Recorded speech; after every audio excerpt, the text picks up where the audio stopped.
And I entitled it this evening, The Power of Music.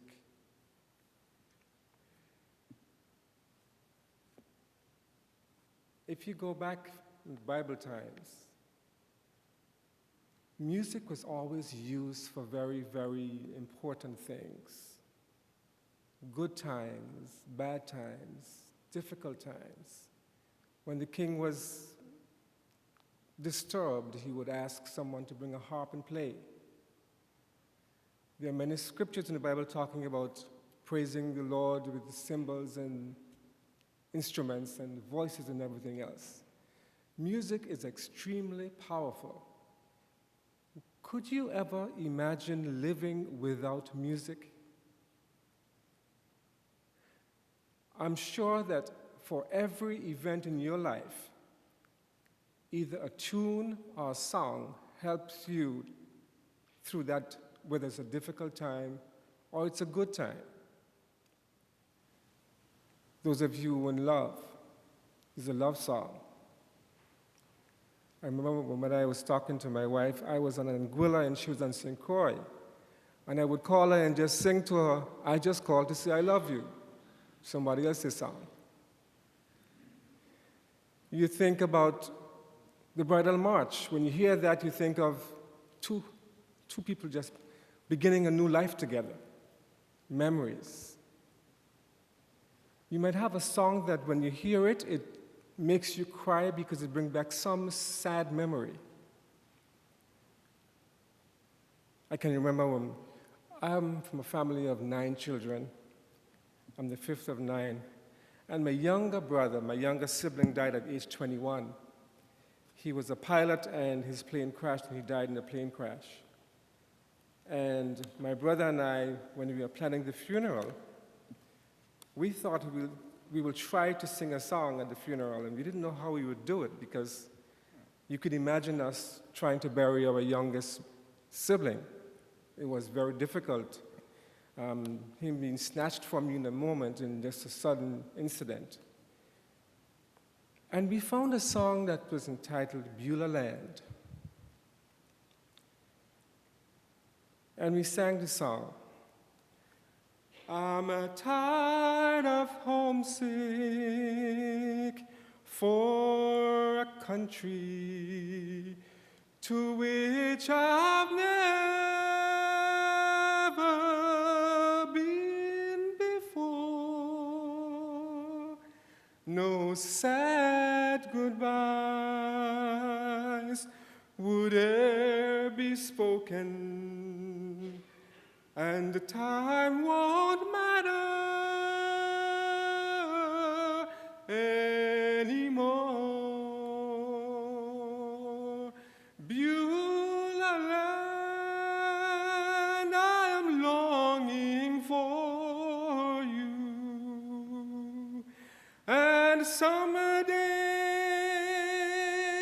on thee I'll stand, where my home shall be eternal. Beulah land, sweet Beulah land. And for time, I could not sing that song again. Because whenever you heard the song, and when he died, it was him and his passenger who died in the aircraft. And they were buried together. When there was such a huge funeral, they were buried on a big park, ballpark. And whenever I heard that song, I saw those 2 caskets there lying. I could not sing that song for a long, long, long time. Memories that songs bring back to you. And then a couple of years after, my mom died of a heart attack. And we decided we'll sing again. What could we find to sing? And we sang the song, No More Night. No more night, no more crying, no more sadness. We look forward to that day when we will be with Jesus. No more night. The songs that you bring back memories and help you through difficult times. But then you stop and you wonder, when people write these songs, what caused them to write these songs? And growing up, I always sang with groups back in Anguilla, directed a couple choirs and stuff. And I always used to be enthused by what caused a person to write a song. And our hymn book is filled with some beautiful hymns, and sometimes if you just stop and take a search and find out what caused the person to write that hymn, when you sing that hymn again, you sing that hymn with a whole different meaning. So this evening I pulled 3 songs from the hymn book, 4 altogether, that I'm going to tell you what caused the author to write those songs. And when you hear these songs and sing these songs again, it will mean something totally different to you. You may have heard some of these before, and if you look in the hymn book, the first name on the left-hand side of the hymn is the person who wrote the song, and the name on the right-hand side of that same score is the person who did the music for the song. The song 530, It Is Well, was written by Horatio Spafford. Horatio Spafford. And when you sing this song, sometimes you wonder what could have caused him to write this song. And you get the feeling that when he wrote this song, he was totally happy with his life, and he felt that God was good to him. On the contrary, Horatio Spafford was born in 1828, was a wealthy Chicago lawyer with a thriving legal practice, a beautiful home, a wife, 4 daughters, and a son. He was also a devout Christian and a faithful student of the scriptures. His circle of friends included Dwight Moody, Ira Sankey, and various other well-known Christians of the day. And at the very height of his financial and professional success, Horatio and his wife Anne suffered the tragic loss of their young son. Shortly thereafter, on October 8, 1871, the Great Chicago Fire destroyed almost every real estate investment that this man had. In 1873, Spafford decided he scheduled a boat trip to Europe in order to give his wife and daughters a much-needed vacation and time to recover from the loss of the son and the burning of their property. He also went to join Moody and Sankey on an evangelistic campaign in England. Spafford sent his daughters and his wife ahead of him while he remained in Chicago to take care of some unexpected last-minute business. Several days later, he received notice that his family's ship had encountered a collision. All 4 of his daughters had drowned. Only his wife had survived. With a heavy heart, Spafford boarded a boat that would take him to his grieving Anna in England. It was on this trip when he asked the captain, where did the ship sink? And they told him where his daughters died. He sat and put pen to paper, and he wrote the song, It Is Well With My Soul. Can you imagine someone, after all that tragedy, writing the words, It is well with my soul? And you ask yourself the question, could I have done that? Could you have done that? Let's sing the first verse of that song. When peace like a river attendeth my way, when sorrows like sea billows roll, whatever my lot thou hast taught me to say, it is well with my soul.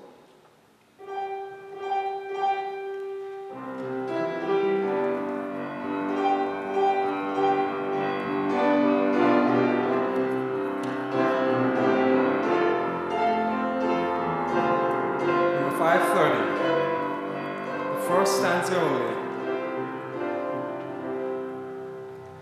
When a peace like a river attendeth my way, when sorrows like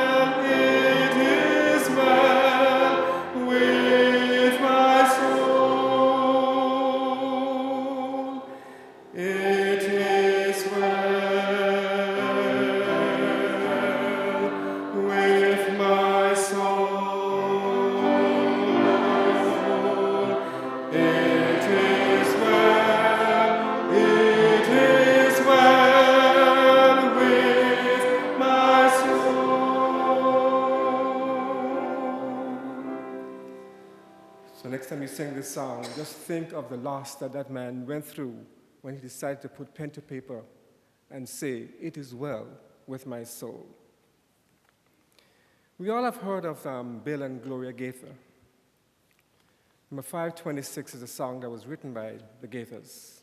526, Because He Lives. And you wonder, when you hear the song, you just think about the joy of the resurrection. And because He lives, we can face tomorrow. But the story is told that in the 1960s, they were expecting their third child. And they went through a very traumatic time. While Bill was recovering from illness, he and Gloria and other members in the church family were objects of false accusations and embattlement. It was a special time of fear and torment for Gloria, because she was thinking of her child which was being born and wondering, in this world, how could she have a child born in all this torment that she was going through? And the world had so much things going on at that time that she wondered, how could her child be safe in that time? And she sat one evening, and while she was sitting, she decided to think of the fact that because He lives, we can face tomorrow. And she decided to put pen to paper and wrote the song, Because He Lives. We'll sing the second stanza, because it's that stanza that when she was saying, "How sweet to hold a newborn baby and feel the pride and joy He gives, but greater still, the calm assurance the child can face uncertain days just because He lives." 526, the second stanza. How sweet to hold a newborn baby and feel the pride and joy He gives, but greater still, the calm assurance this child can face uncertain days because He lives. Because He lives, I can face tomorrow. Because He lives, all fear is gone. Because I know He holds the future, and the life is worth the living just because He lives. So when you stop and wonder about your children and how difficult it is for them to grow up in this world, you can tell yourself, because He lives, your children and we all can face tomorrow because of what He has done for us. Number 462, Blessed Assurance, Jesus is Mine. Number 462, written by Fanny Crosby. Fanny Crosby is heralded as one of the world's most prolific and talented hymn composers. Blind from shortly after birth, Fanny nonetheless wrote 8,000 hymns. One day, Fanny overheard her friend and fellow musician Phoebe Knapp playing a new composition on the organ. Phoebe told Fanny the tune was called Assurance. Fanny replied, "Blessed assurance, He is mine." And so she sat down and wrote the song, Blessed Assurance, Jesus is mine. Let's just sing the first stanza.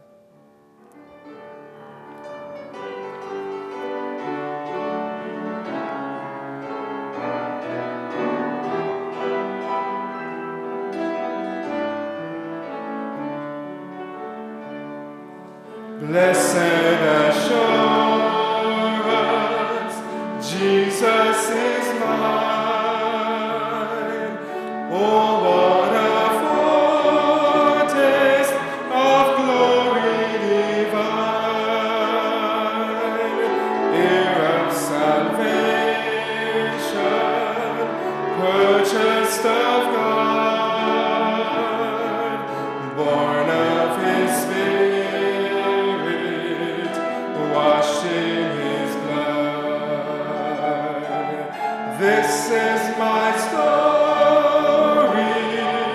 This is my song, praising my Savior all the day long. This is my story, this is my song,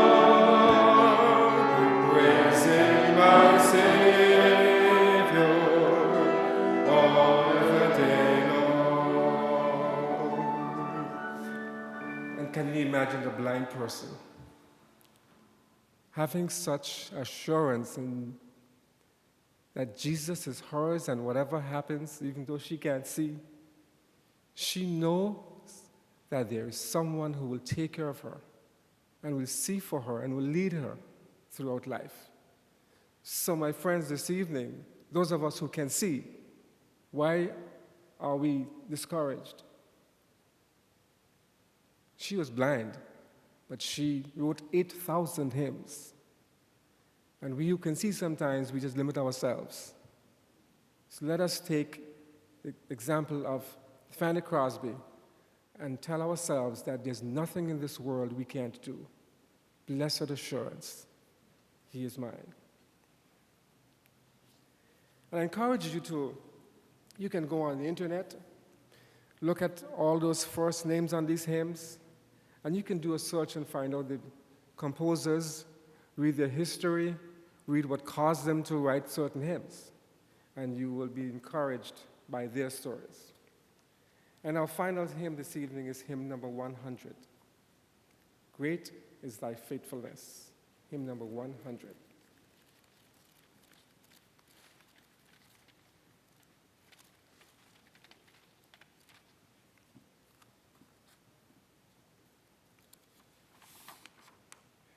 And this hymn was written by Thomas Chilsom. Thomas Chilsom had a very difficult adult life. His health was so fragile that there were periods of times when he was confined to bed, unable to work. Between bouts of illness, he would have to push himself to put in extra hours at various jobs in order to make ends meet.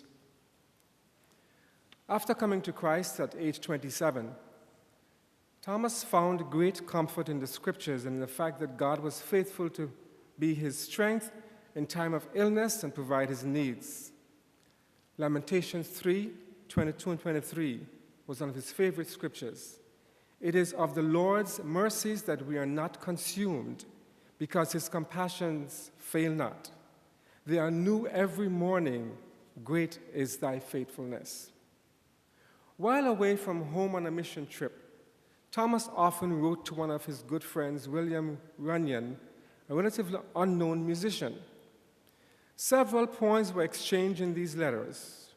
Runyon found one of William's poems so moving that he decided to compose a musical score to accompany the lyrics, Great is thy faithfulness, published in 1923.